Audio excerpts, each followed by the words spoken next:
So I will present then the sustainability checklist, and I think we can have some questions and answers at the end, but also if midway through you have anything you want to share or ask, feel free.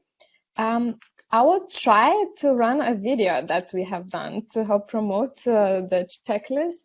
So let's see if it works.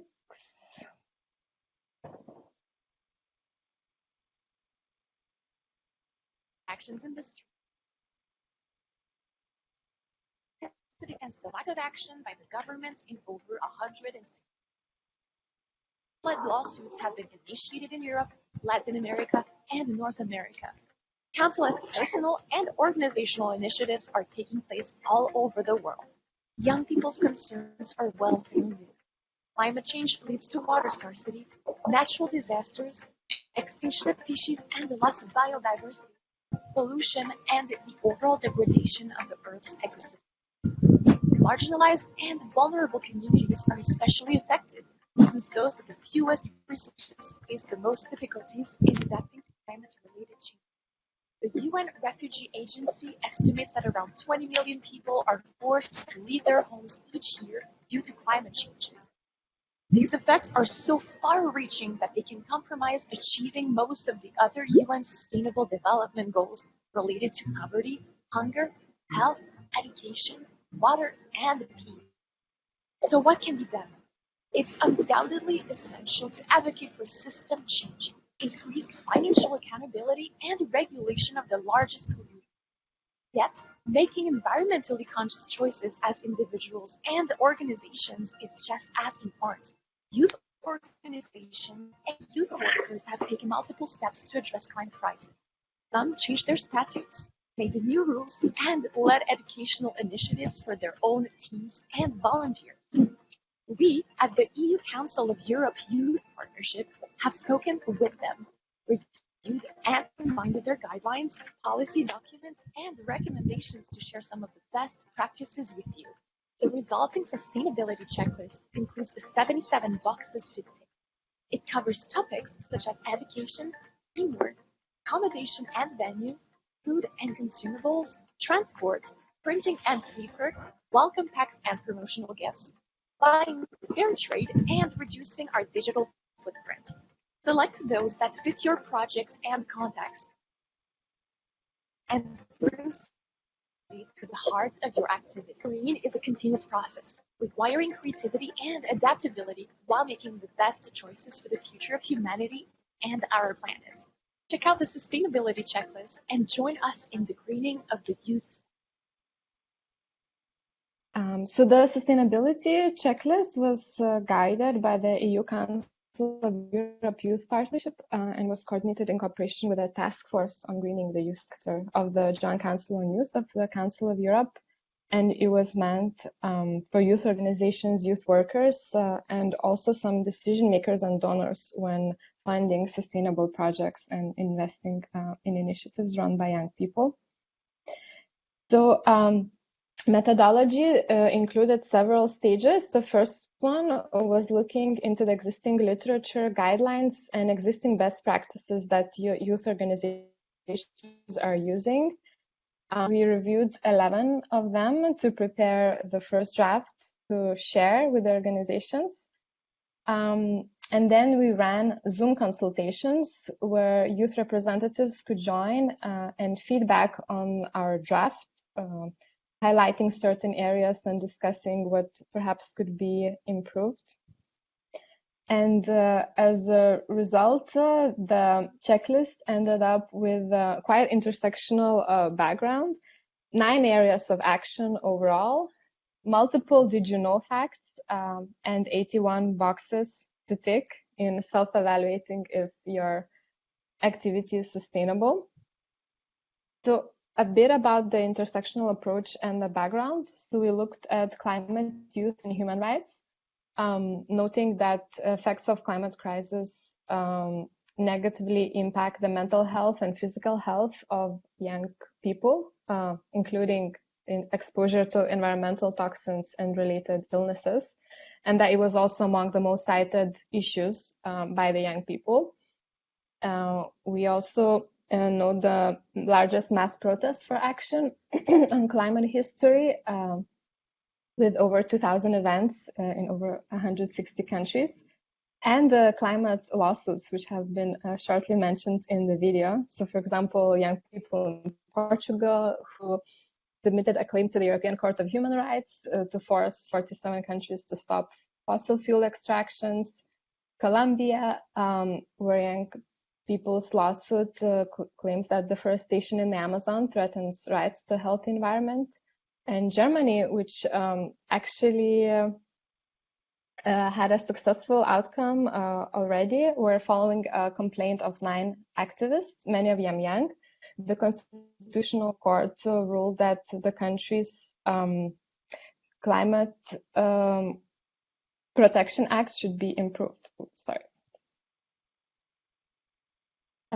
We also looked into climate change and inequalities, both within Europe and globally, noting that the current global economic system heavily relies on unequal power relations, where the resources and people in the quote-unquote global south are exploited to feed the consumer habits and lifestyles of us in global north and Europe at large.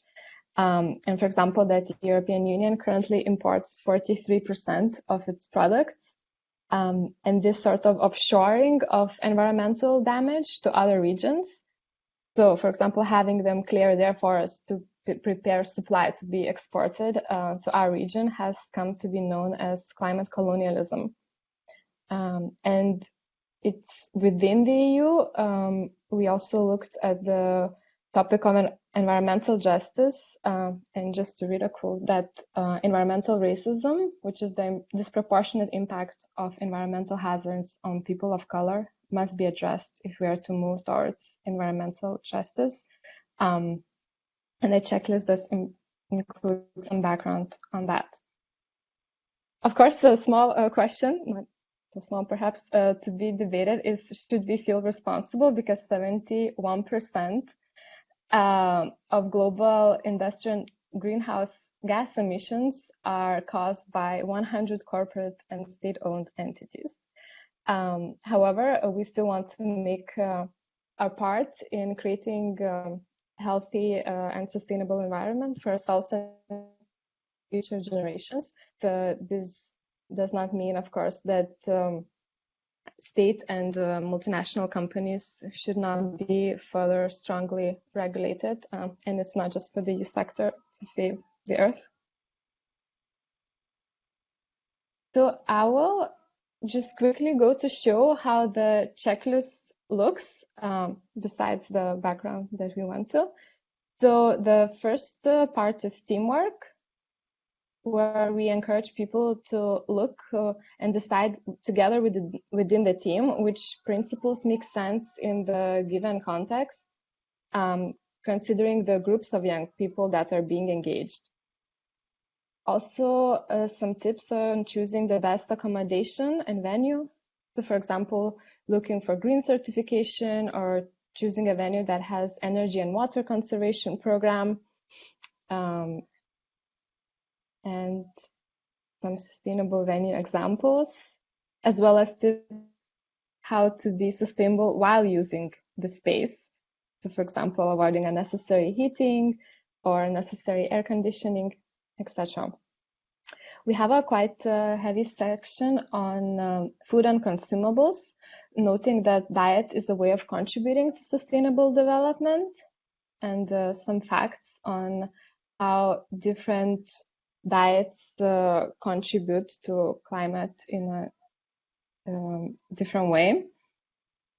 And one of the did you know facts that I could highlight is that, for example, tropical forests capture significant amounts of carbon emissions from the atmosphere, and current reports estimate that livestock production is responsible for around 80% of deforestation in Amazon, where rainforests are burned and indigenous people are put at risk to create space for cattle ranching. And actually, it's not just the problem of Brazil, because the biggest importers of Brazilian beef are Hong Kong, China, Egypt, and among them, European Union. So our consumers are contributing to that as well in this kind of global neoliberal society. We also have a section on protecting oceans and the climate, and overall kind of strong recommendation to go local, go organic, seasonal, and plant-based, and of course communicate it well to the participants. Some checklists on water, of course encouraging participants to bring their own water bottles, zero waste, recycling and composting, and being mindful of packaging, and of course seeking possibilities to compost food waste or feed. Transport, where we encourage to use public transport. Also, it was quite a discussion topic because people want to feel that the checklist should encourage them just to stay online and work without traveling at all. So we do say that flights should be avoided and encourage the participants to travel by bus, train, or eco-friendly ways. However, when it's not avoidable, we do not recommend to forbid it. Print paper, tips, simple display meeting agendas, or pointing participants to electronic versions in case they do not require printed version, just to make sure that accessibility aspect is considered. Welcome packs and promotional gifts. So, for example, ordering from eco-friendly suppliers or encouraging participants to support locally produced natural material crafts. He also have ESN advice saying that ensure that your participants can be part of the story by empowering them and encouraging them to contribute. So, for example, telling them, bring your own bottles, it's a plastic-free event. Buying fair trade. So we know that projects supporting youth rights in Europe should ensure that promotional t-shirts, for example, have not been sewn in conditions that do not respect human rights. And one way to address this would be buying locally or from trusted organizations, or looking for certifications such as fair trade. Reducing our digital footprint is also important and can be a way of limiting waste and by extension carbon footprint. So, for example, sending 65 emails is roughly equivalent to driving 1 kilometer in the car. And some estimates say that the carbon footprint of gadgets, the internet, and the systems supporting it account for around 3.7% of global greenhouse emissions, which is quite a lot. To give some tips on how to reduce the event's digital footprint, including limiting projector and laptop use, or sending files through different hosting services that allowed to download them. And the final area is education. So using environmental awareness, kind of understanding it as a part of active citizenship, and including, for example, sessions about environmental protection, activism, or sustainability in the event program, or organizing even a social evening to watch educational films or documentaries. And the kind of final takeaway of the checklist is that overall environmental awareness and thinking are part of a continuous process, which require quite a lot of creativity, innovation.